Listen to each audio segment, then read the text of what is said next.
They tried to fire a single mom and an autistic man. Then he said one sentence that froze the entire meeting. Mariana woke before her alarm, the way she always did when worry got there first. The apartment in Milwaukee still held the dark like a heavy blanket, and the heater clicked on and off as if it couldn't decide whether to help. She lay still for a moment, listening for her daughter's breathing through the half-open bedroom door. Soft, even, a small sound that made everything feel worth it and terrifying at the same time. She told herself she would move quietly, like quiet could keep life from noticing them. In the kitchen, the overhead light buzzed with a tired impatience, and the sink held a few dishes she had been too exhausted to fight with the night before. She opened the fridge and stared at the shelves like they might rearrange themselves into a plan. Half a carton of eggs, a bottle of ketchup, a cracked container of leftovers that smelled like last week's hope. On the counter, an envelope from the landlord sat face up, as if it wanted credit for being honest about what it was. She packed lunch anyway, because routine was one of the few things her brain could trust. 2 slices of bread, the last of the peanut butter, and an apple with a bruised side she turned toward the bag so no one would see. She wrote her daughter's name on a sticky note for daycare, her handwriting careful, like neat letters could keep the world neat too. Her phone lay beside the note, screen down, but she could feel it like a pulse, waiting to deliver something she couldn't afford. When she finally checked it, there was an email from Human Resources, stamped with that early morning time that felt almost personal. The subject line was plain, polite, and somehow cruel. Mandatory meeting. No greeting. No explanation. Just a calendar invite and a room number. Her stomach tightened so fast it felt like her body had already decided the ending. She stared until her eyes went dry, then flipped the phone over, as if hiding it could change it. In the bedroom, her daughter stirred and made a small, sleepy sound. Mariana went in and knelt by the bed, smoothing hair off her daughter's forehead. The child's cheeks were warm, and her hands were curled like she was still holding onto a dream. Mariana's throat ached with the urge to confess everything, to apologize for problems a child shouldn't have to inherit. Instead, she whispered, "Today's going to be okay," and let the lie sound like a lullaby. While her daughter ate cereal at the tiny table, Mariana watched her with the kind of focus that looked like love, but felt like scanning for danger. Did she seem happy? Did she seem safe? Would she notice if Mariana's smile cracked? Mariana reminded herself of the custody paperwork tucked in a drawer, the lines that said stability mattered, income mattered, hours mattered. Some days, motherhood felt like walking on glass while pretending it was carpet. Outside, the cold air pinched her cheeks and made her eyes water, which was convenient. The parking lot lights hummed above her like indifferent stars, and she held her daughter's hand a little tighter as they crossed toward the car. She practiced a calm voice, the one she used with doctors and teachers, and anyone who might write something down about her. Her daughter chatted about a class pet at daycare, and Mariana nodded at the right moments, trying not to let her mind sprint ahead. At daycare, Mariana lingered longer than usual, fixing her daughter's jacket, adjusting her backpack, touching small shoulders as if she could store comfort there for later. The daycare worker smiled and said, "You're early," and Mariana laughed softly, because being early sounded like a strength instead of a symptom. When her daughter ran toward the play area, Mariana's chest loosened for 1 second. Then the HR email flashed back into her mind, and the looseness vanished. Driving downtown, she told herself the meeting could be nothing. A policy update, a new training, something boring. Her brain tried to serve comforting stories the way it served excuses when she was too tired to cook, but her body didn't believe them. Her hands gripped the steering wheel too hard, and every red light felt like a pause before a verdict. She caught her reflection in the rearview mirror and barely recognized the woman with tired eyes pretending to be fine. She parked and sat in the car for a moment, watching people stream into the building with coffee cups and casual laughter. They moved like the day belonged to them. Mariana checked her hair in the mirror, wiped at a smudge under her eye, and practiced the expression that said, competent, pleasant, unproblematic. It was a costume she wore so often it almost felt like skin. Almost. As she stepped out, her phone buzzed again, and the sound made her flinch. In the lobby, warm air smelled faintly of cleaning spray and someone else's cologne. The security guard nodded at her without really seeing her, and Mariana's badge beeped the turnstile open like permission. She headed toward the elevators, heart ticking faster with each step, and that was when she noticed the new poster near the reception desk. Bright colors, big letters about culture and belonging. She stared at it too long, because the word belonging felt like a dare. The elevator arrived with a soft chime, and she stepped in, alone for half a breath. Then footsteps hurried, and a man slipped in before the doors closed. Ethan. She recognized him from the floor above, the quiet analyst who ate lunch outside even when it rained, the one people spoke about like he was a problem they didn't want to solve. He wore headphones and held his hands close, eyes fixed on the numbers. Mariana gave him a small nod, offering kindness without demand. Ethan didn't nod back right away, but his shoulders dropped a fraction, as if her silence was a relief. The elevator rose, and Mariana watched the reflection of both of them in the mirrored wall. Two people standing too carefully, like the building might punish them for taking up space. Somewhere above, on a calendar invite with no explanation, a meeting waited in a room with a number instead of a name. And as the doors opened on their floor, Ethan paused as if bracing, like he already knew what mandatory usually meant. Before Mariana could step out, her phone lit up again in her hand. Not a message this time, but the meeting reminder. 1 hour. She swallowed and glanced at Ethan, wondering why his name was on that invite too, and what kind of decision required both of them in the same room. If you think that meeting was really about performance, or something darker, put it here below in the comments. What do you believe they were about to do to Mariana and Ethan? Ethan stepped out first, not because he wanted to lead, but because stopping in doorways made people angry. Mariana followed, adjusting her tote strap like it could hold her together. The hallway smelled like burnt coffee and printer toner, the scent of a place where days blurred into each other. Two co-workers stood near the water cooler, their voices low, then lower when they noticed Ethan. Mariana caught a word anyway. Again. And the way it landed made her skin tighten.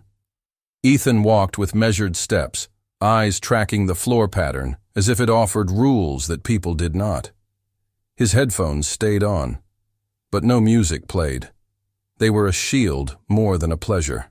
Mariana had seen that kind of armor before, just in different shapes. She wanted to ask if he was okay, but the question felt like grabbing someone's wrist without permission. Instead, she matched his pace, letting the quiet say, "You're not alone in this."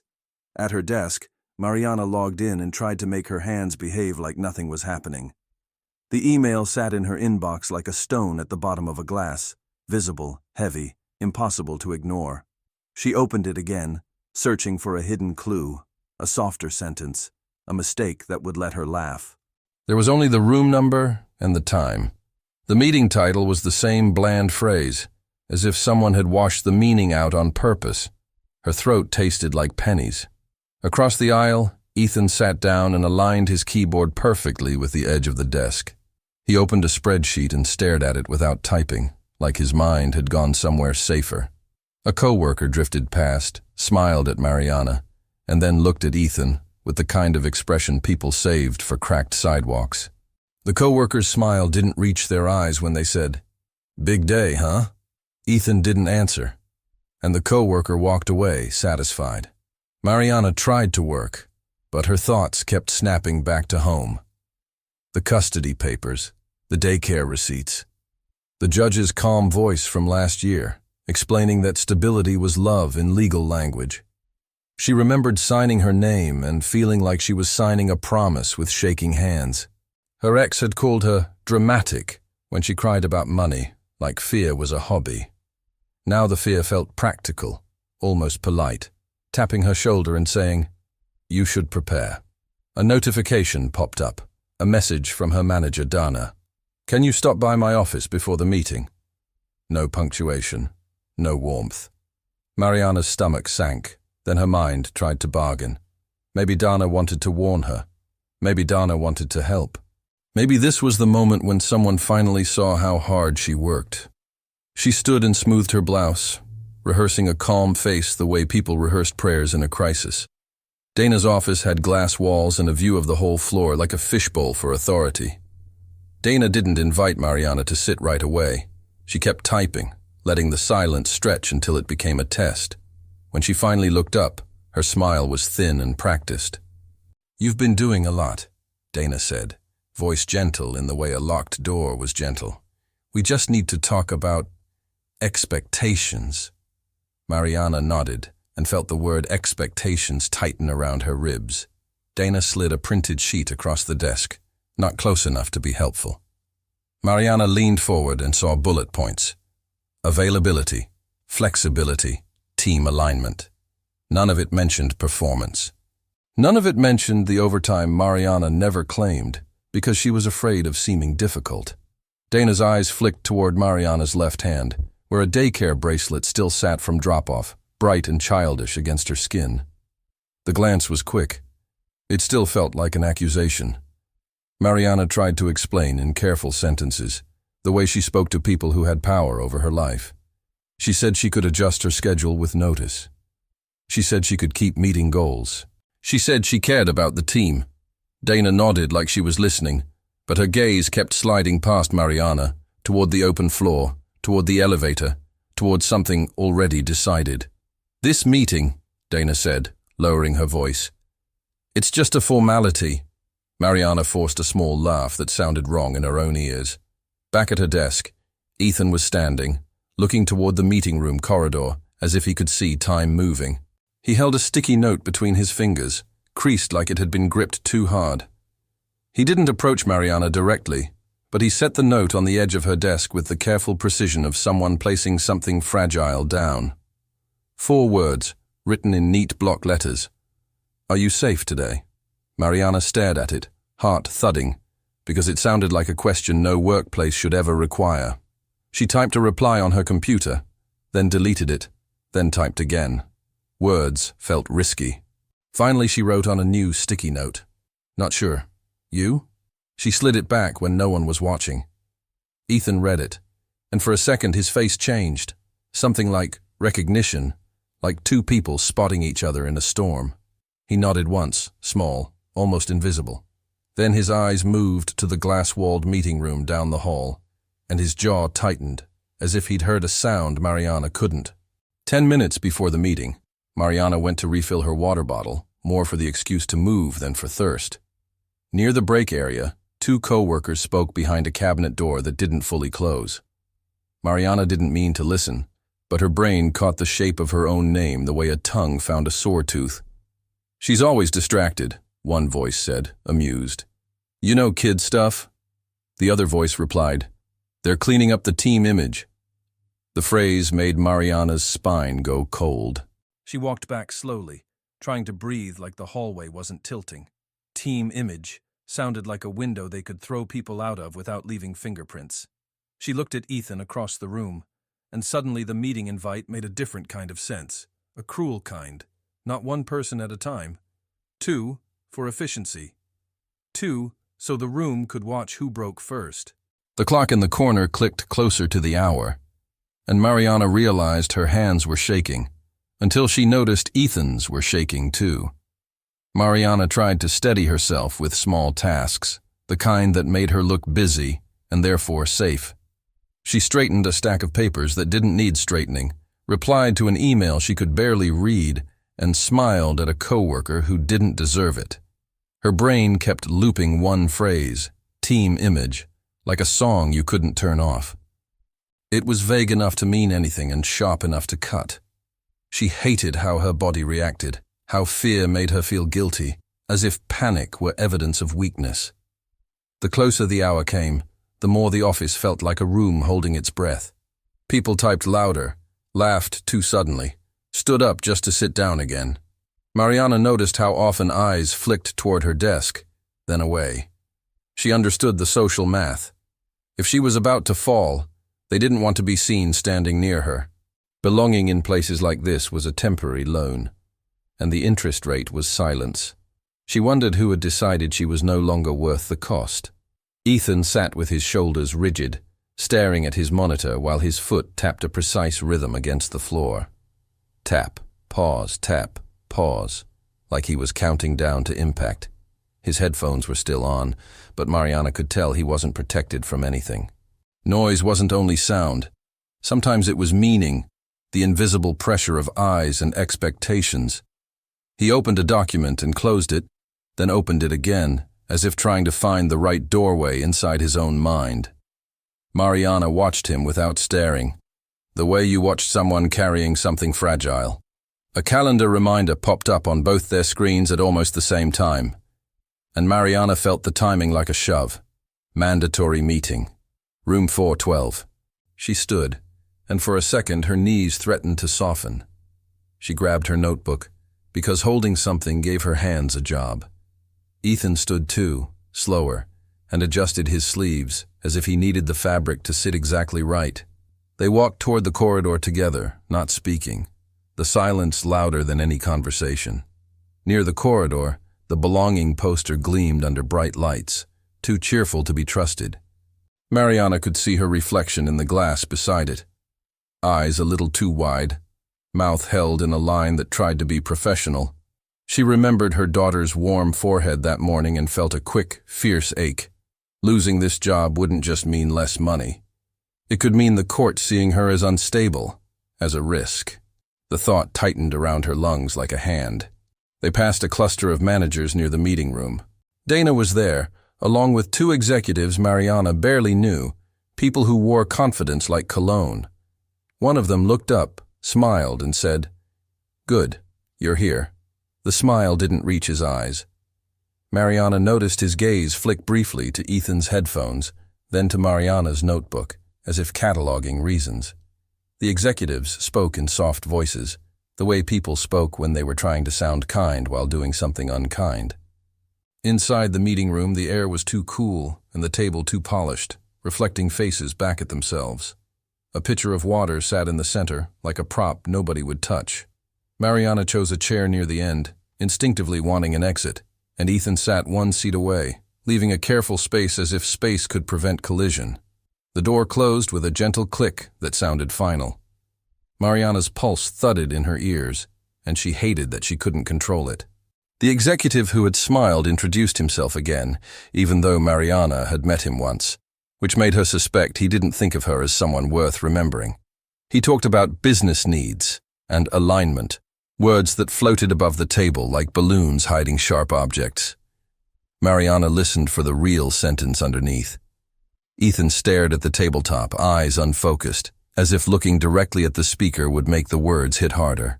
Dana folded her hands and watched Mariana the way someone watched a clock. Mariana was asked to describe her role and recent output. The question sounded neutral, but it carried a trap.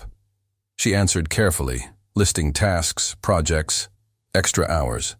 She mentioned how she had covered for a coworker who'd been sick, how she had trained 2 new hires without being asked. The executive nodded, pen moving, but Mariana couldn't tell if he was writing her words down or writing her off. Dana interjected once to correct a small detail, and the correction felt less like accuracy and more like control. Then the questions shifted, subtle at first. How flexible is your schedule? Are you able to stay late when needed? Do you foresee any ongoing distractions that could affect availability? Mariana heard her life being translated into liabilities. She pictured daycare closing times, school calls, her daughter with a fever. None of those were moral failures. Yet the room treated them like cracks. Mariana's cheeks burned, and she hated how shame rose so easily, like her brain had been trained to punish her before anyone else could. She tried to explain that she always arranged childcare, that she rarely missed work, that she planned ahead. But the executive's expression stayed politely concerned, the way people looked at a problem they didn't want. Dana's eyes flicked down to Mariana's hands, and Mariana realized she was twisting her ring finger, a nervous habit. She forced her hands flat on her lap. The executive said, "We need consistency." And Mariana felt the unspoken phrase, "from people who don't come with complications." Ethan shifted beside her, and Mariana noticed his breathing change, shallower, faster, like the room's pressure was squeezing the air out. The executive glanced at him briefly, then returned to Mariana as if Ethan were an afterthought waiting his turn. Mariana felt a flicker of anger break through the fear. This wasn't a conversation about work. It was a sorting process, a quiet, sanitized version of rejection. She looked at the water pitcher and wondered how something so clear could sit in a room so dishonest. The executive leaned back and sighed in a practiced way, like he was about to deliver unfortunate news he couldn't possibly avoid. Mariana's heart slammed once, hard. She braced for the sentence that would change everything. But instead of finishing, he glanced at Dana, then at the folder in front of him, and said almost casually, "All right. Now, about Ethan." The sudden pivot felt like a door opening to a colder room, and Mariana realized they had planned the order for a reason. Ethan's name landed on the table like a weight, and Mariana felt the room subtly rearrange its attention. The executive sat a little straighter, as if this part of the meeting would be simpler. Dana's shoulders relaxed, as if she'd been waiting to hand the tension off to someone else. Ethan lifted his eyes, but only halfway, gaze hovering near the speaker's chin instead of meeting his eyes. Mariana recognized that careful distance. It was survival dressed up as politeness. The executive began with praise that sounded rehearsed. "You're very detail-oriented," he said, tone bright, like the words were a gift. "You have a unique mind." The compliments were stacked too neatly, and Mariana's stomach tightened because neatness often came before a cut. Ethan nodded once, as if confirming facts in a report. His hands were folded on the table, fingers pressed together so tightly the knuckles looked pale. Mariana wondered how much effort it took him to stay still in a room built for interruptions. Then came the shift, smooth as a knife. "But we've received feedback about communication." The executive smiled apologetically. "About team fit," Dana added. "Some people feel uncomfortable." Uncomfortable. The word floated, harmless on the surface, but Mariana heard the accusation underneath. His difference made them look at themselves, and they didn't like what they saw. Ethan's foot began tapping under the table again, faster now, a rhythm trying to regulate something the room refused to respect. They spoke about him in the third person while he sat right there. He doesn't engage. He misses social cues. He can be intense. Each sentence sounded like a label slapped onto a file. Ethan's jaw tightened, and Mariana saw a flicker in his eyes. Hurt, not surprise. People didn't need to raise their voices to be cruel. Sometimes cruelty arrived in polite language that left no bruise you could point to. Mariana's throat burned with the urge to say, "He's here." But fear kept her voice trapped behind her teeth. One executive chuckled softly and said, "Remember the presentation last quarter?" Dana laughed too quickly. "Oh, right," when he corrected the VP on a slide. Mariana felt her face heat because she remembered that day. Ethan had spoken up once, calmly, to point out a wrong number. The correction had saved them embarrassment later, but the room had punished him for it anyway. Now they retold it as a joke, the way people retold stories that made them feel powerful. Ethan stared at the table as the laughter faded, and Mariana noticed his fingers pressing into his palm, nails leaving small crescent marks. It looked like pain turned inward, like a silent agreement with the world to suffer privately.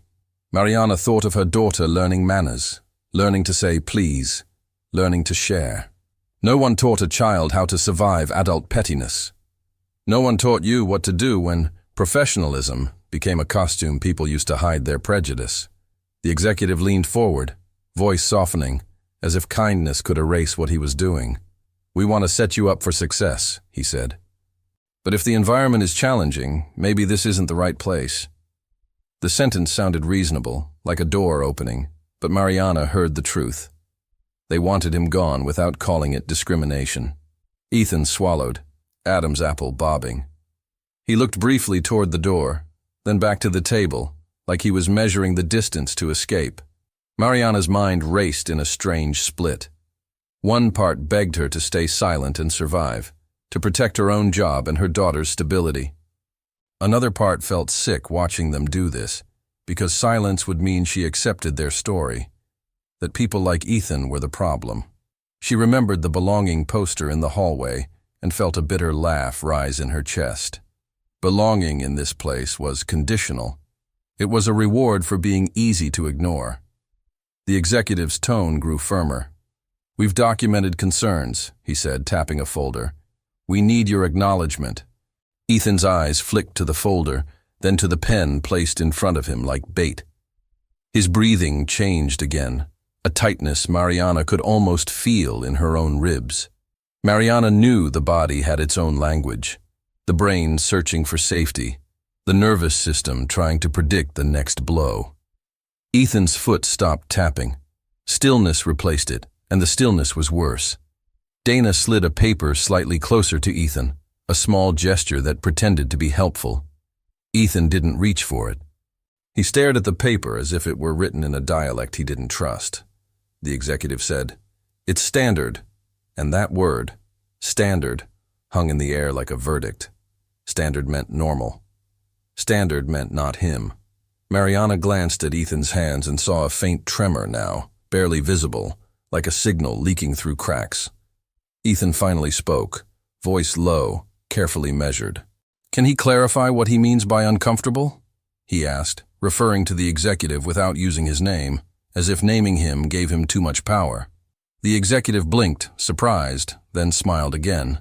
"It's just feedback," he said. Ethan's brow tightened slightly, confusion mixing with something sharper. In his world, words were supposed to mean what they said. Here, words were used like fog. The executive glanced at his watch, impatience flashing before he smoothed it away. "Let's keep this moving," he said. Ethan's shoulders rose a fraction, then fell, as if he'd been pushed from the inside. Mariana watched him gather himself, that invisible act of pulling scattered pieces back into place. Ethan looked up higher this time, closer to eye level, and his voice came out steadier than his body seemed to feel. "Can he speak without being interrupted?" he asked. For a moment, the room went quiet in a way that felt different, like a pause before a storm. The executives exchanged quick looks, deciding whether to allow him the dignity of a full sentence. Dana's lips pressed into a line, the first sign she might be losing control of the script.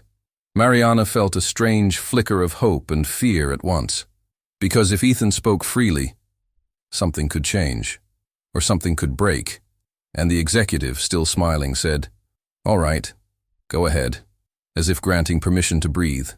Ethan didn't start with a speech. He started with a pause, the kind that made impatient people squirm. He took one slow breath, then another, as if counting air into his chest the way someone counted change before paying a bill. Mariana watched the pause stretch, and she realized the room had never given him space like this before. The executive's smile thinned. Dana's eyes narrowed. Ethan's hands stayed on the table, but his fingers uncurled one by one. He spoke softly at first, not apologizing, not asking permission anymore. He described what he did each day in plain language, like he was laying stones down so the truth could walk into the room. He talked about the reports he rebuilt when numbers didn't match, the billing errors he caught before they became angry calls, the small fixes that kept bigger failures from happening, the kind nobody noticed because nothing went wrong. Mariana felt her chest tighten because she understood that kind of work, invisible labor that only mattered when it was missing. The executive tried to interrupt with a quick, dismissive, "Right, but," and Ethan lifted one hand slightly, not aggressive, just firm. "Please," he said, eyes steady now. The room stilled again, surprised by the simple boundary. Ethan continued, explaining that he struggled when people spoke over each other, not because he was stubborn, but because his brain couldn't sort voices fast enough. He didn't call it a diagnosis. He didn't beg for sympathy. He stated it like a fact, like weather, like gravity. Dana leaned back, crossing her arms, as if she could fold herself away from responsibility. Ethan's voice stayed even, but Mariana heard something under it, a strain like wire pulled tight. He listed dates, projects, outcomes. The more he spoke, the more the executives' faces changed from amusement to calculation.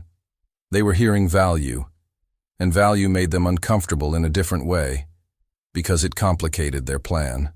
Mariana felt her fear shift, not disappearing, but turning into alertness, like her mind was suddenly searching for a door. Ethan looked down for a moment, then reached into his pocket and pulled out his phone. He placed it on the table face down, carefully, like an offering. The executive's eyes flicked to it. Dana's posture changed, a quick stiffening. Ethan said, "He records meetings sometimes." The executive's smile returned, brighter, too fast. "That's not appropriate," he said, voice light but sharp at the edges. Ethan nodded once, as if he'd expected that sentence. Ethan didn't argue. He explained, still calm, that recording helped him process information later, because interruptions and fast exchanges made details blur. He said he didn't share recordings. He said it was for his own clarity, the same way someone took notes. Mariana felt a strange ache in her throat, because she imagined Ethan leaving meetings with a headache, replaying confusion in his mind like a punishment. The executive opened his mouth again, but Ethan kept going, and this time his words carried a quiet weight. He said the phone had already recorded more than this meeting, not because he planned a trap, but because he had started recording earlier in the hallway, when he heard his name. He didn't say who had spoken. He didn't dramatize it. He simply stated that the recording captured the phrase, "Clean up the team image." Mariana's skin prickled. The executive's expression froze for half a second, then tried to soften itself again, like a mask slipping back into place. Dana's face drained of color in a way she couldn't hide. One of the executives shifted in his chair, the legs scraping the floor with an ugly sound. The first executive laughed lightly, too lightly, and said, "He must be misunderstanding." Ethan looked at him without blinking. "He did not misunderstand," Ethan said. The sentence was simple, but it landed like a door slamming. Mariana felt her heart pound, not with fear alone now, but with the shock of someone finally refusing to be edited. Ethan's hand moved to his notebook, and he opened it to a page where he had written down times and locations in neat lines. He didn't wave it around. He didn't perform. He let the information exist, which somehow made it more frightening. He said he had sent a copy of the relevant audio to compliance that morning, because he didn't know what else to do with something that felt wrong. Mariana's mouth went dry. She realized he had acted while she had been trying to survive by shrinking. The room's temperature seemed to drop, though nothing changed in the vents. The executive's voice turned careful, coated in honey. "Let's take a step back," he said. "We can handle this internally." Ethan tilted his head slightly, a gesture that looked almost curious. "Compliance is internal," he replied. Mariana almost flinched at the quiet precision of it. Dana glanced at the door as if considering escape, then forced her eyes back to the table. Mariana's mind flashed to her daughter again, to the custody papers, to the fragile line between stability and collapse. Part of her wanted Ethan to stop, because she could feel how people with power retaliated when cornered. Another part wanted him to keep going, because she could feel something opening, like air rushing into a room that had been sealed too long. She watched the executives, noticing the tiny tells, the swallowed anger, the forced calm, the way their eyes searched for a new angle. The first executive cleared his throat and said, "We're here to talk about performance." The sentence sounded like a reset button. Ethan's gaze shifted toward Mariana for the first time, direct and steady, and Mariana felt seen in a way that made her eyes sting. Ethan said, "Then he should also talk about hers." Dana's head snapped slightly, like she'd been struck. The executive's pen stopped moving. Mariana's breath caught, because Ethan had just pulled her into the center of the room on purpose. Ethan's voice softened, but it didn't weaken. He said he had heard the way they spoke about Mariana, about availability, about distractions, about kid stuff. He didn't accuse anyone by name. He didn't need to. The truth filled the space on its own. Mariana felt shame try to rise again, but this time it met something stronger. Anger at the unfairness, and gratitude that someone else refused to call it normal. The executive's smile vanished completely for the first time. For a beat, no one spoke. The silence wasn't respectful. It was strategic. Mariana could feel a decision forming behind their eyes, a new plan replacing the old one. The executive finally said slowly, "We'll need to pause this meeting." Dinah nodded too quickly, eager, but Ethan didn't move. He looked at the phone on the table, then back at them, and said almost gently, "He should know something else." His voice trailed off, unfinished, and Mariana felt her stomach drop, because whatever was coming next sounded bigger than the room could contain. Ethan's unfinished sentence hung in the air like a thread everyone was afraid to touch. The executive leaned forward, trying to reclaim control with a calm tone that didn't match his eyes. "What else?" he asked, too politely. Dana's fingers tapped once against her folder and stopped, like she'd caught herself revealing nerves. Mariana felt her heart thump against her ribs, and she hated that her body still wanted to apologize for taking up space, even now, even when the room had been unfair first. Ethan looked down at his notebook again, then back up, as if choosing words that wouldn't be twisted. He said he had been tracking a pattern for months, small changes that looked like mistakes but didn't behave like mistakes. Tickets reassigned at the last minute. Deadlines moved without notice. Files renamed in ways that caused confusion. Each incident was explainable alone, but together they formed a shape. He didn't sound angry. He sounded certain. Mariana felt a cold wave of recognition, because she had felt that shape too, just without the proof. The executive's lips tightened. "Are you suggesting sabotage?" he asked, voice still soft, like he was offering Ethan a chance to back down. Ethan didn't take it. He said, "He is suggesting intent." The word intent landed heavier than sabotage, because it pointed to a person, not a problem. Dana's eyes flicked toward Mariana, and Mariana saw something she hadn't seen before. Fear. Not fear for them. Fear of being caught near the wrong story when it collapsed. Mariana's mind raced through recent weeks, rewatching moments that had felt off. The client email she never received. The meeting moved to a new time after she'd already arranged childcare. The way Dana had once said, smiling, "We'll see how you handle pressure," as if pressure were a test Mariana deserved. Mariana had blamed herself for everything, because self-blame was quicker than fighting. Now she wondered how many of her failures had been planted like seeds in her path. Ethan continued, voice steady, describing one specific incident. A report altered after he submitted it. Numbers changed by a small amount that would have made him look careless. He said he caught it because he remembered the pattern of the digits, the way some people remembered faces. He had saved the original file with a timestamp. The executive's eyes darted to the folder in front of him, then away. Mariana felt her stomach twist, because the room's confidence was thinning.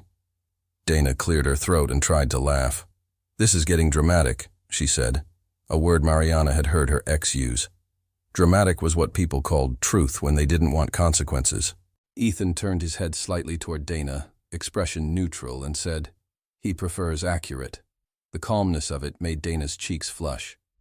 Mariana felt something inside her shift, like a long-locked door opening a crack. If Ethan could hold steady like that, maybe she could too. The executive stood halfway, then sat again, like his body couldn't decide whether to confront or retreat.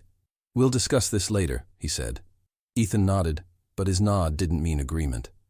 It meant he heard the words and didn't accept them as an ending. He said compliance already had the audio and the file evidence, and he had also sent a written timeline. Mariana's breath caught. Written. Timeline.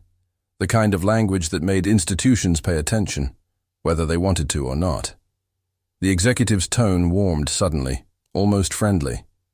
"We appreciate initiative," he said, forcing a smile back onto his face, as if he could glue it there. "But we should keep this contained." Ethan's eyes stayed on him. "It is contained," Ethan replied. "It is inside the company." Mariana heard the trap in the executive's word contained. Keep it quiet, keep it controllable, keep it away from people who might ask questions. Ethan's version of contained meant documented, protected, real. Mariana sat so still her muscles began to ache. She realized she had been holding her breath. She let it out slowly, trying not to make a sound.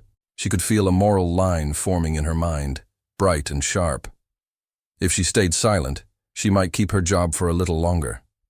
If she spoke, she might lose it faster. But if she stayed silent, she would also be agreeing that what they did to Ethan, and to her, was allowed. The thought tasted bitter, like swallowing metal. The executive gathered the papers in front of him with a crisp movement, the way someone cleaned a table after a spill. "This meeting is over," he said, voice firm now. "We'll follow up." Dana nodded eagerly, standing as if she couldn't wait to be out of the room. Ethan didn't stand right away. He looked at Mariana again, and this time his gaze carried something like a question. Not, "Are you okay?" Something deeper. "Will you tell the truth if asked?" Mariana stood slowly, legs unsteady, and tucked her notebook against her chest. The door opened, and the hallway noise rushed in like nothing had happened. People walked past with coffee cups, laughing, unaware that a quiet earthquake had just cracked the floor under their routines. Dana brushed past Mariana without meeting her eyes, already typing on her phone. Ethan stepped into the hall and paused, listening, as if measuring the building's mood. As they walked back toward their desks, Mariana noticed the executives didn't return to the open floor. They turned into a smaller corridor, toward offices that had doors instead of glass. The executive said something under his breath that Mariana couldn't hear, but she saw Dana's quick nod, too sharp to be comfort. Ethan's shoulders stiffened, as if he had caught the words anyway, even without hearing them clearly. Mariana's phone buzzed in her hand, and when she looked, it was a new calendar invite. Another mandatory meeting, scheduled for later that afternoon, titled simply, "Next Steps." Mariana returned to her desk feeling like the floor had learned a new tilt. The afternoon meeting invite sat on her screen, bright and official, as if the morning hadn't happened. Next Steps. The phrase sounded like a smile that showed teeth. Around her, the office moved on. Keyboards clicking, phones ringing, someone laughing near the break room.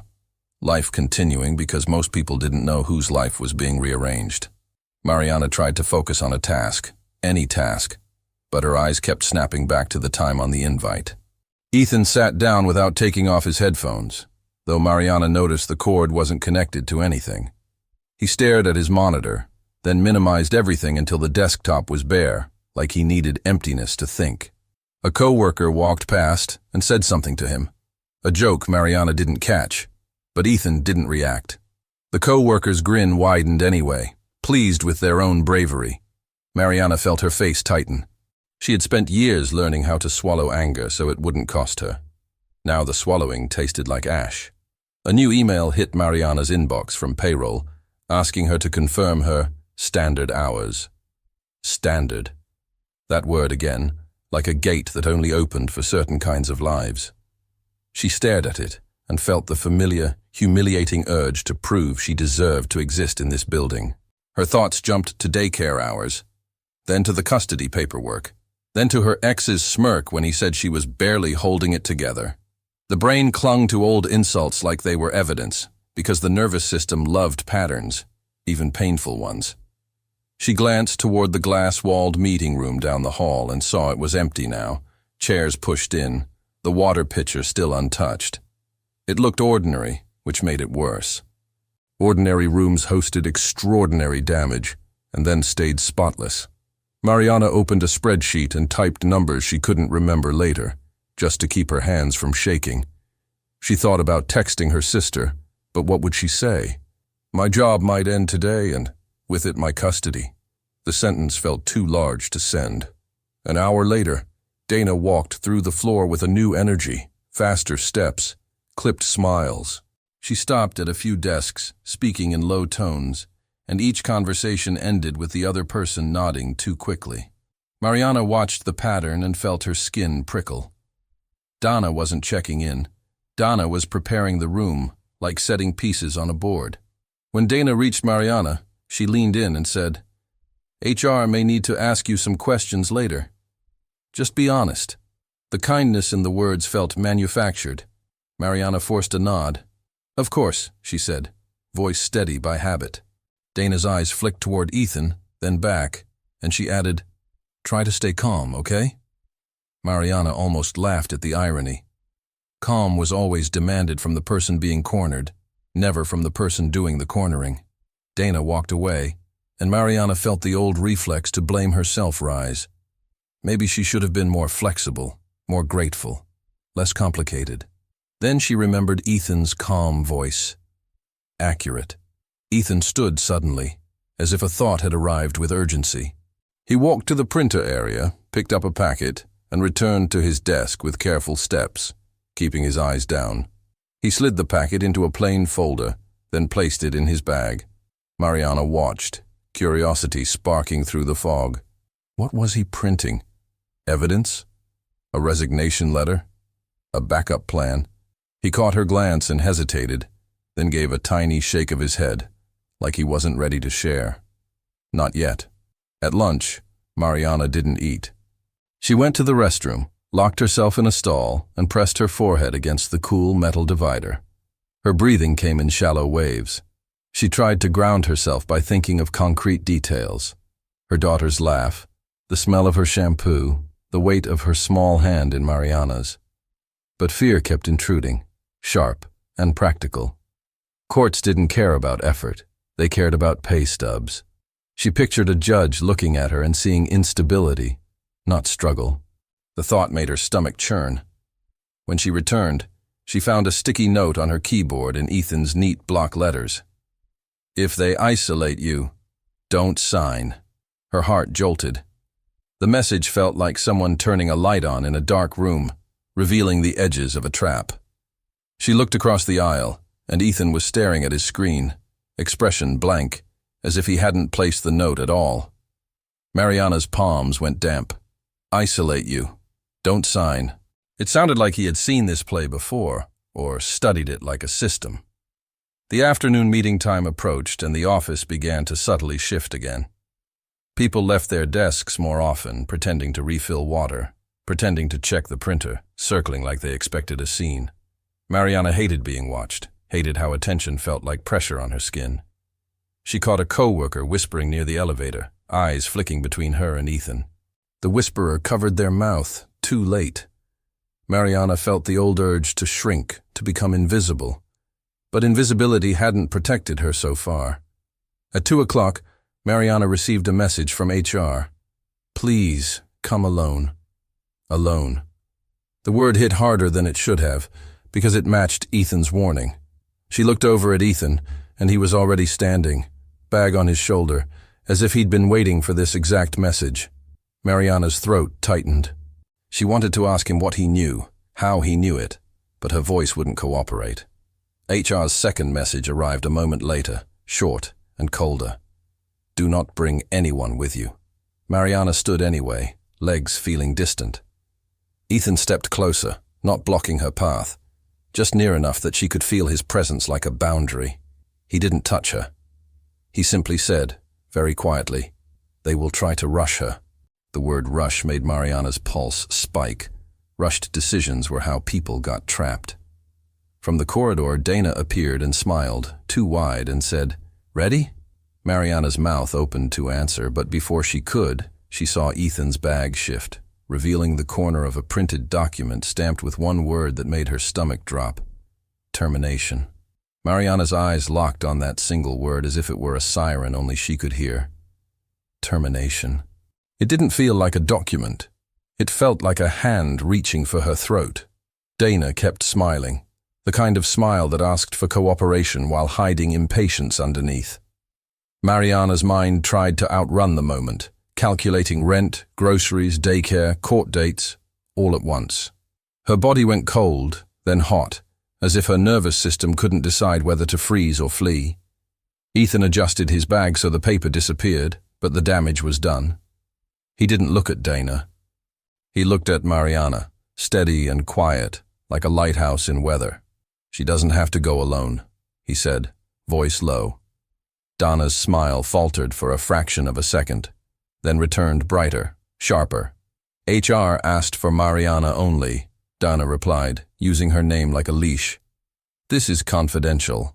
Confidential sounded like no witnesses, dressed up in policy. Mariana took a small breath and said, Can I bring a representative? The words surprised her as they left her mouth, as if someone braver had borrowed her voice. Dana's eyes narrowed. It's not that kind of meeting, she said, still smiling, still friendly, but now her friendliness had an edge. Ethan said, "It is exactly that kind of meeting." Dana's head turned toward him, and Mariana saw something hard in Dana's expression, annoyance at being challenged by someone she thought wouldn't dare. In the hallway, HR stood near a door, holding a tablet like a shield.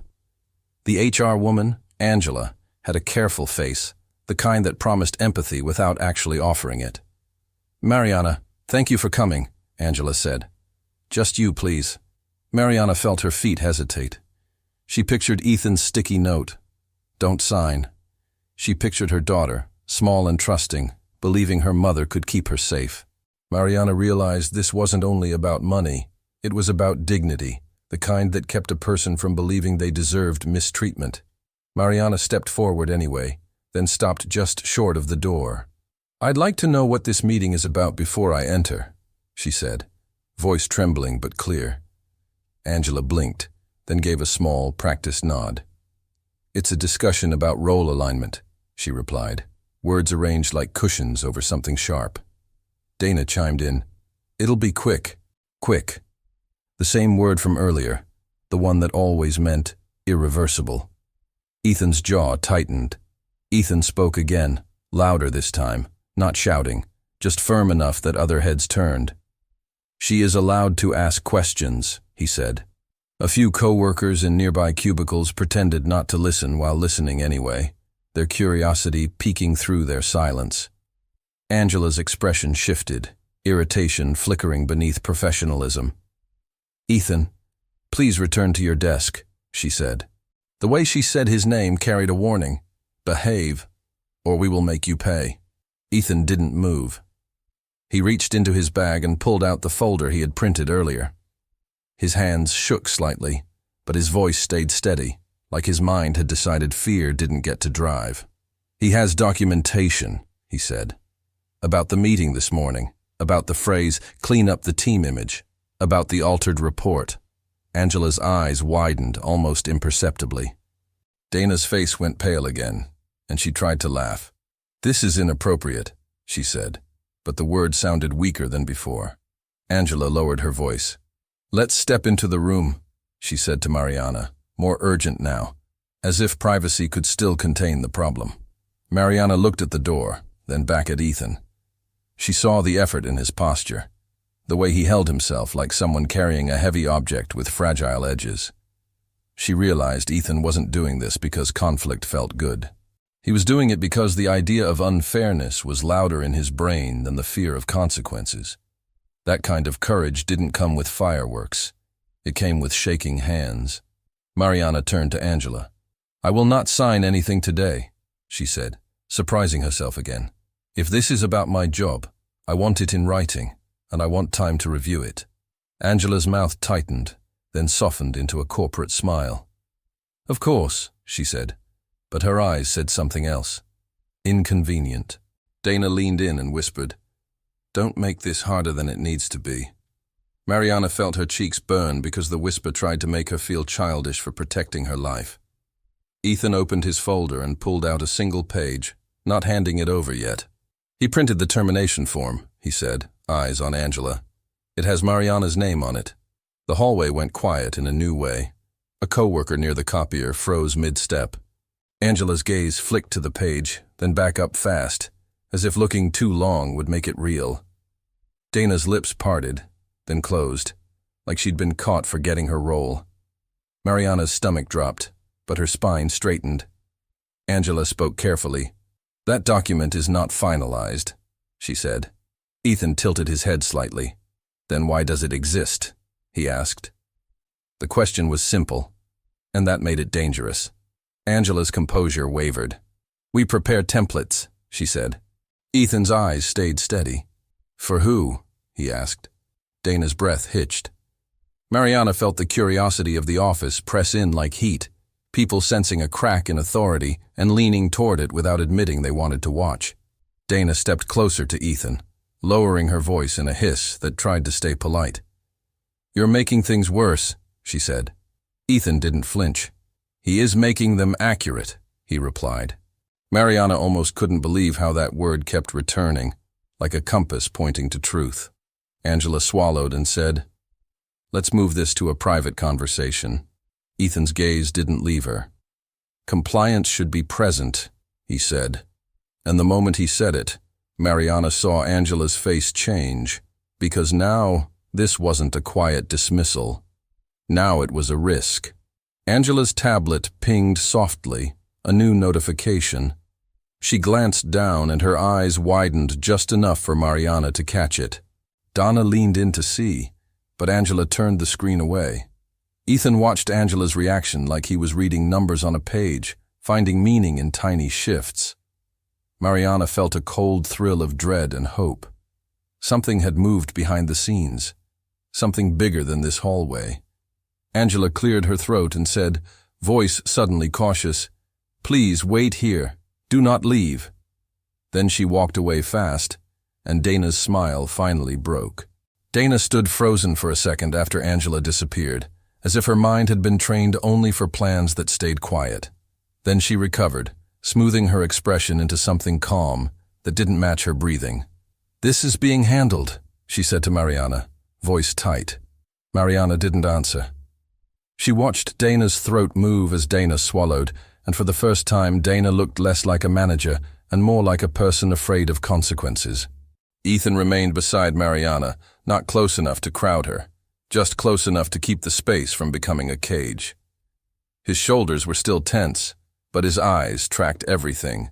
The way co-workers pretended not to listen, the way Dana angled her body to block the view of the folder, the way authority tried to look normal while it cracked. Mariana realized that Ethan wasn't only seeing the scene, he was mapping it, the way his mind mapped patterns in data. And his map was warning him that this wasn't over. A few desks away, someone whispered, "What's happening?" And another voice answered, "I think they tried to fire her." The words traveled faster than policy ever did. Dana shot a look toward the whisperers, a silent threat, but it didn't stop the spread. Mariana felt exposed, like her private fear had been turned into office entertainment. Her cheeks warmed with shame, then cooled as something steadier replaced it. Indignation, she thought. If they want to watch, they can watch the truth. Dana leaned toward Mariana, lowering her voice into a false kindness. "You're a good employee," she said. "Don't let him turn this into a spectacle." Mariana heard the manipulation. Make Ethan the problem. Make Mariana choose loyalty to power over loyalty to fairness. Mariana looked at Ethan's hands, still trembling slightly, and felt a sting behind her eyes. Ethan wasn't making a spectacle. He was refusing to be erased. Mariana realized Dana wanted her to be grateful for being treated gently while being pushed off a cliff. Mariana spoke quietly. "You had a termination form with my name," she said, each word careful. Dana's smile returned, strained. "Templates," Dana repeated, clinging to Angela's excuse. Mariana tilted her head, not dramatically, just enough to show she was thinking. "Then why did HR tell me to come alone?" she asked. Dana's eyes flicked away. The answer was obvious, and the obviousness made the silence feel louder than any confession. Ethan shifted his folder and pulled out another page, keeping it angled so only Mariana could see. It wasn't a dramatic reveal. It was a quiet transfer of reality. On the top was a list of recent ticket assignments with timestamps. Mariana recognized her name next to tasks she had never received. Ethan whispered, "These were rerouted." Mariana felt her stomach drop and her mind flare with memory. Nights she had stayed late trying to catch up, blaming herself for being slow. If the work had been hidden from her, then her performance issues were a story written for her, not by her.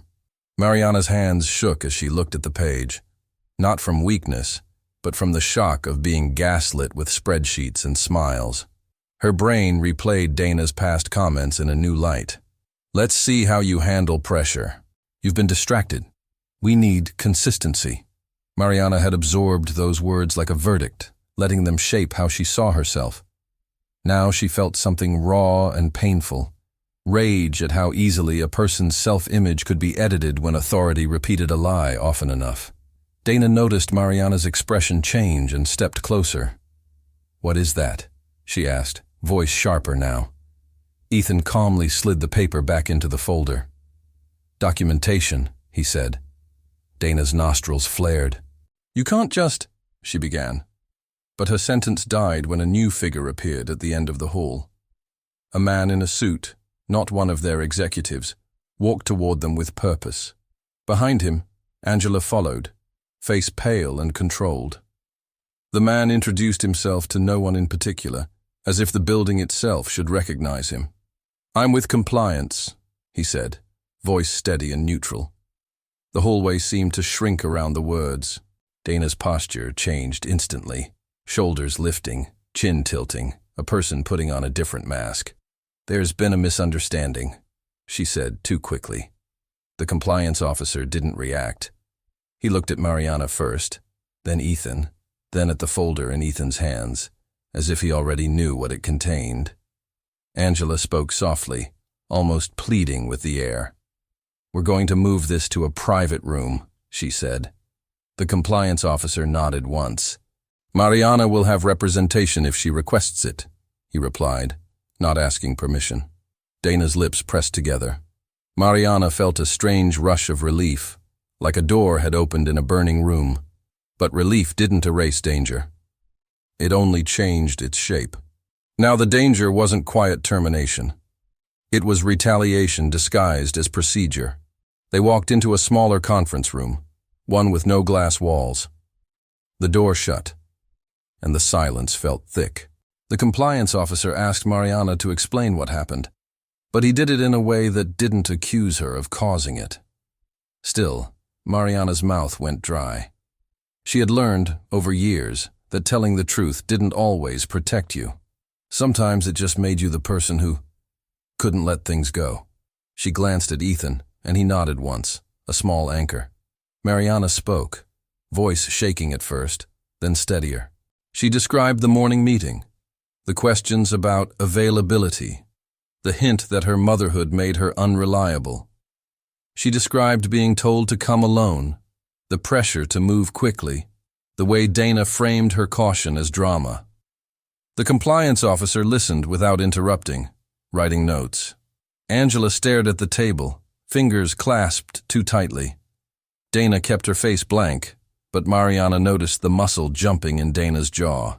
Then Ethan spoke, concise and clear, like he'd practiced because he had to. He referenced the audio, the phrase "clean up the team image," the timeline of rerouted tasks, the altered report. He didn't embellish, he didn't plead. He placed facts down like stones, one after another, building a path no one could easily deny. The compliance officer asked one question that made the room go still. Who had access to these systems?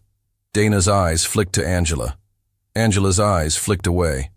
The compliance officer requested immediate IT logs, and Angela nodded too fast, like she wanted to prove cooperation before suspicion hardened. Dana shifted in her seat and said, "This is turning into a witch hunt." The compliance officer looked at her calmly. "It's turning into documentation," he replied. Mariana felt a pulse of grim satisfaction, quickly followed by fear. Because documentation cut both ways. It could protect her. It could also expose her to people who would remember she had spoken. As the meeting paused for IT to retrieve records, Angela's tablet pinged again. This time she didn't hide the screen fast enough. Mariana caught a glimpse of a subject line.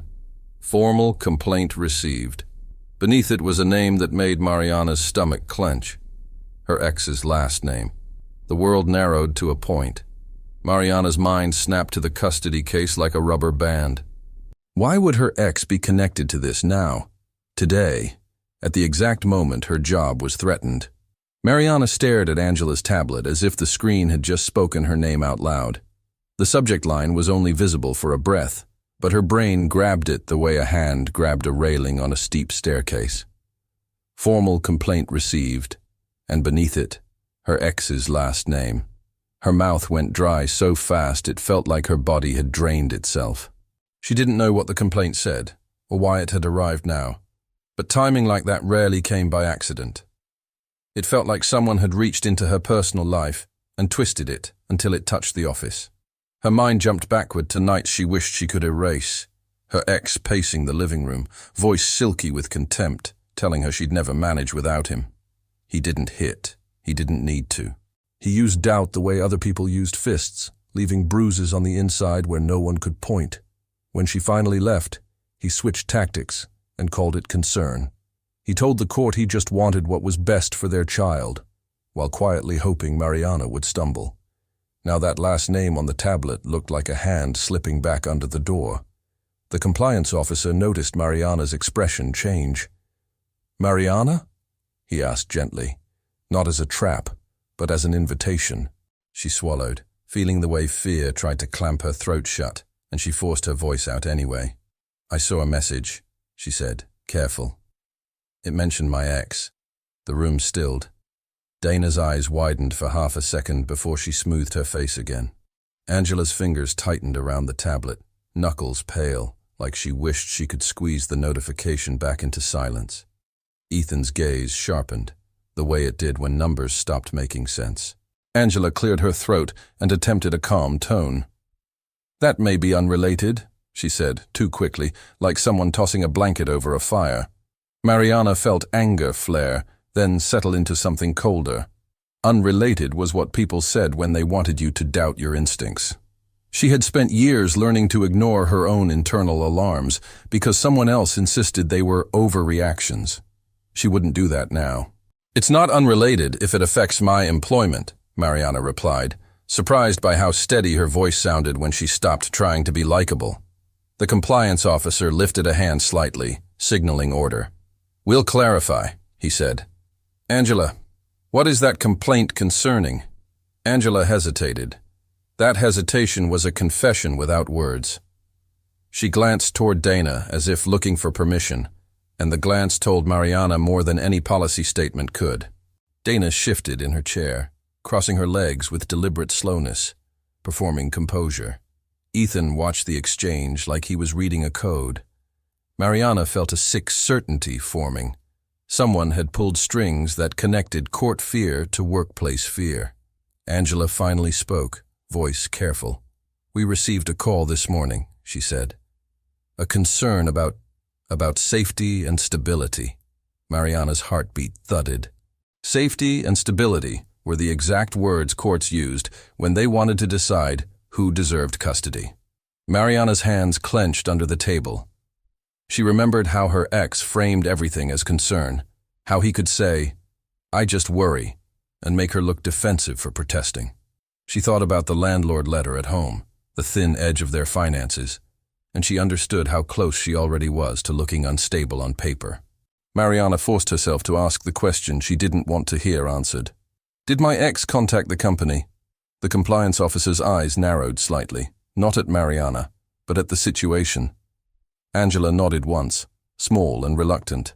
Dana inhaled as if she were about to interrupt, then didn't.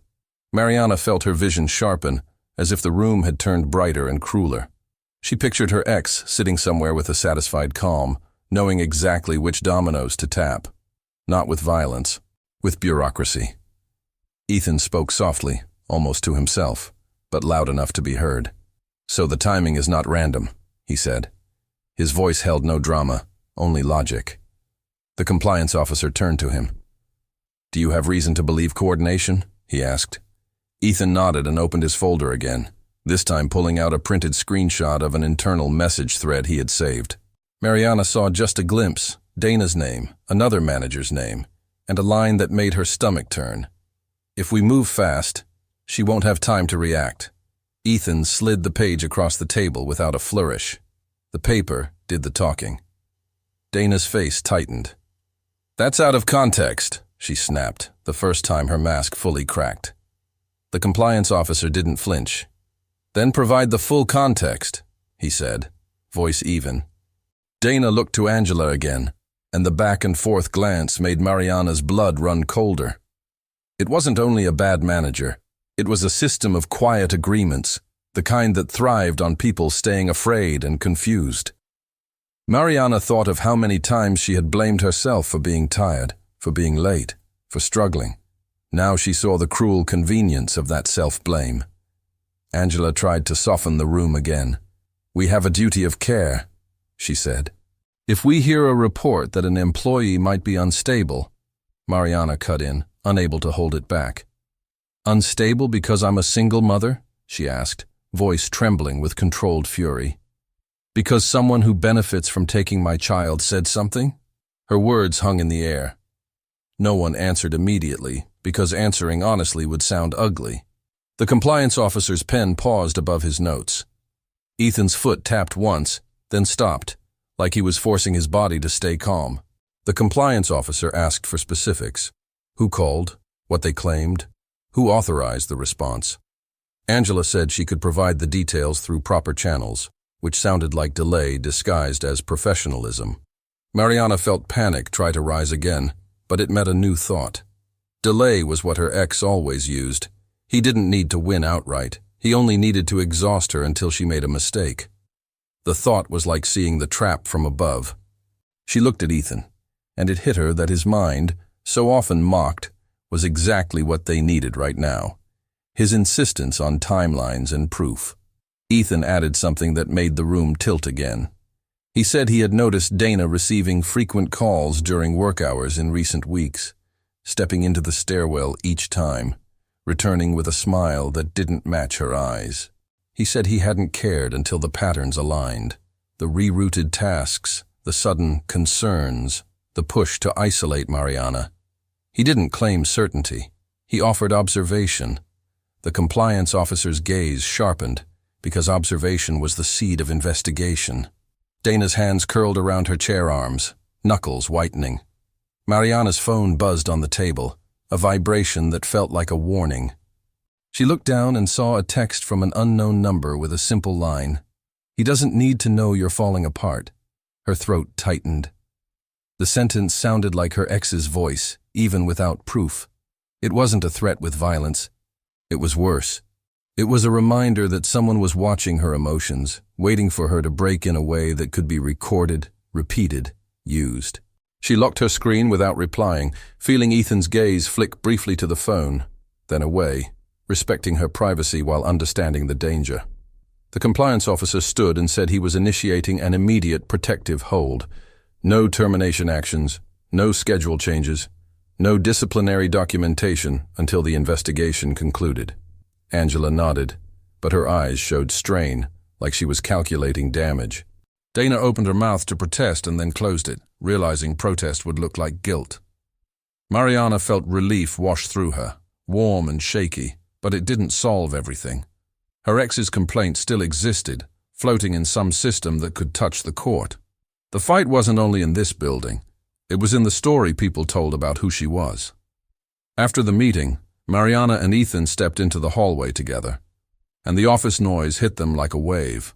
People looked up too quickly, then pretended they hadn't. Mariana's legs felt weak, but she kept walking, one step at a time, because she could not afford to look like she might collapse. Ethan walked beside her, careful and steady, as if his presence could lend her structure. She whispered, "How did he know where I work?" Ethan's eyes stayed forward, and he answered quietly, "He didn't need to know. Someone here told him." Mariana stopped walking as if the hallway had turned into deep water. The noise of the office blurred, and all she could hear was Ethan's last sentence echoing in her head. Someone here told him. It wasn't a dramatic accusation, just a fact placed on the floor like a broken glass you couldn't pretend not to see. Her mind flashed through faces. The friendly co-worker who asked about her daughter, just making conversation. The manager who insisted on her flexibility. The HR smile that felt like a locked door. Trust, she realized, could be stolen in small pieces. Ethan didn't look triumphant. He looked tired in a way that didn't come from work, but from constant vigilance. He noticed questions, he said quietly, choosing his words like they mattered. Small ones. Who she lives with, when she picks her daughter up, where daycare is. Mariana's stomach tightened. She remembered answering those questions on autopilot, thinking it was harmless, thinking she was being polite. Politeness, in the wrong hands, became a map. She felt a sting of shame, then forced it away. Shame was exactly what predators relied on. They found an empty corner near a window where the city looked cold and indifferent. Mariana stared down at the street, watching people cross with grocery bags, living their lives without knowing how close she felt to losing hers. "If he knows where I work," she whispered, "he can tell the court I'm unstable. He can say I'm about to be fired." Her throat tightened on the word fired, because it felt like her whole identity could be reduced to a rumor. Ethan stood beside her, still, a steady presence. "Then she needs proof," he said. "Not reassurance. Proof." The compliance officer called Mariana back into the small room. This time the air felt different, like someone had opened a window. He spoke calmly, explaining that the company would document that her employment status was protected during the investigation and that any external inquiry would be answered through legal channels. Mariana listened, trying to let the words reach the part of her brain that wouldn't stop screaming. She signed nothing. She agreed to nothing without review. For the first time all day, she felt like her boundaries were real, not just wishes. Then the compliance officer asked a question that made Dana's posture change. Who specifically spoke to HR about Mariana's stability? Dana's eyes flicked to Angela, and Angela's face tightened before she answered. "It came through a general line," she said, voice careful. But the caller mentioned Dana by name, said Dana had concerns. Mariana's vision narrowed. She looked at Dana, and Dana looked away too fast. The lie wasn't loud. It didn't need to be. It was the kind of lie that ruined lives quietly. Mariana's hands began to shake, but this time she didn't hide them under the table. "Dana never asked me if I was okay," she said, voice trembling but clear. "Not once. She asked if I was available, if I was flexible, if I was a distraction." Dana's mouth opened, then closed, as if she couldn't decide whether denial would help or hurt. The compliance officer wrote something down, slow and deliberate. Angela swallowed hard. Ethan's foot tapped once, then stopped, like his body was trying to stay calm for both of them. The next hours moved like thick syrup. IT logs were requested. Emails were pulled. Access histories were reviewed. Mariana watched the process from the edge, feeling both powerless and strangely relieved, because systems that once felt like weapons were finally being used as mirrors. Dana was asked to remain available for follow-up questions. Angela's tone shifted from authority to caution. The office outside kept buzzing, but now there was a current of tension under the noise, the kind that made people speak softer and move faster. Late afternoon, the compliance officer returned with a new seriousness. He didn't share every detail, but he said enough.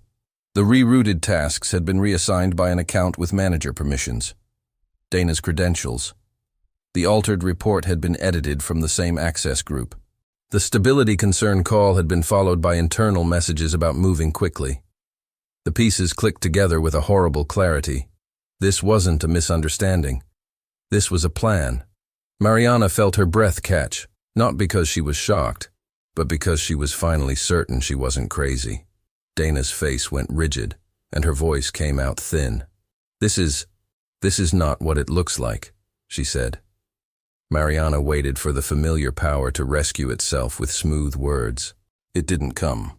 The compliance officer said Dana was being placed on administrative leave pending investigation, effective immediately. Angela looked as if she might faint. Mariana expected to feel joy, but what she felt was grief. Grief for how close she had come to losing everything because someone decided she was convenient to sacrifice.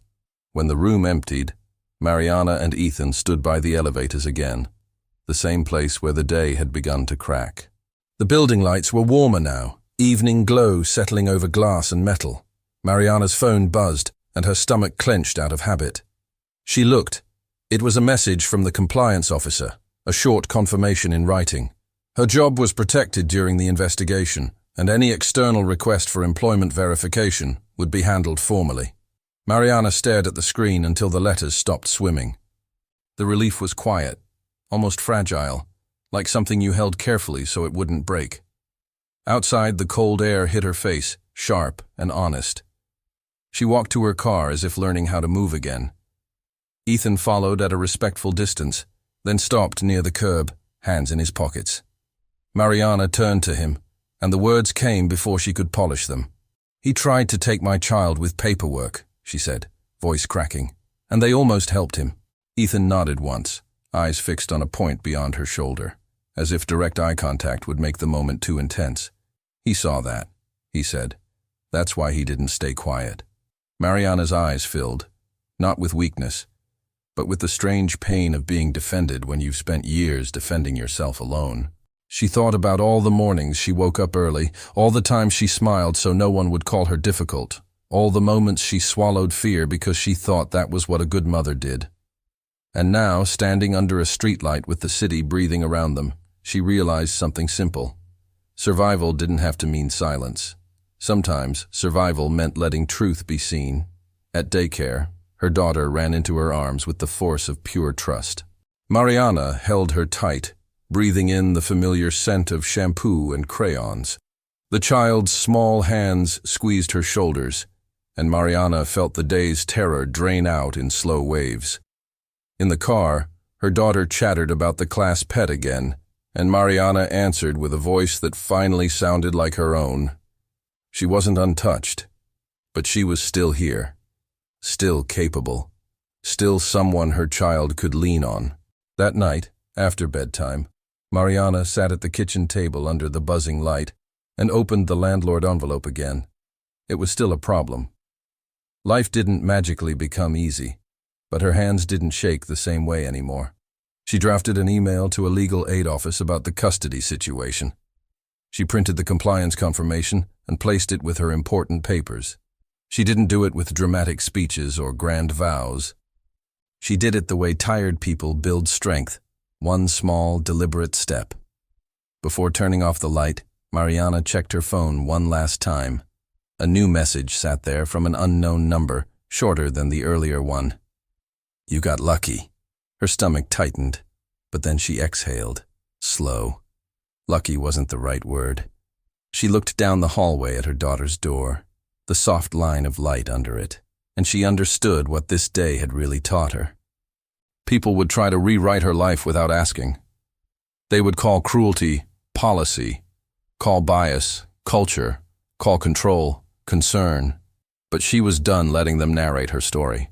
In the dark, she whispered the same promise she had whispered in the morning, but it wasn't a lie anymore. "I'll figure it out." And somewhere across town, Ethan was probably sitting in his own quiet room, replaying the day not to punish himself, but to understand it. Because understanding was how he protected people. Mariana didn't know what the investigation would uncover next, or how her ex would try again. But she knew this. When the world tried to push her out, she didn't fall alone. She had found an unexpected ally, and with him, a new kind of courage that would outlast fear. If this story hit a nerve, it's because people like Mariana and Ethan are everywhere, doing their best, carrying silent weight and still getting judged for being human when the world should be helping. If you want more stories that shine a light on single parents fighting to stay afloat, and on autistic people who deserve respect instead of ridicule, tap like, subscribe, and stay with this channel. And tell this community something real. Have you ever been pushed aside at work for something you couldn't control, or watched someone else get treated that way? What happened? And what do you wish someone had said in that moment?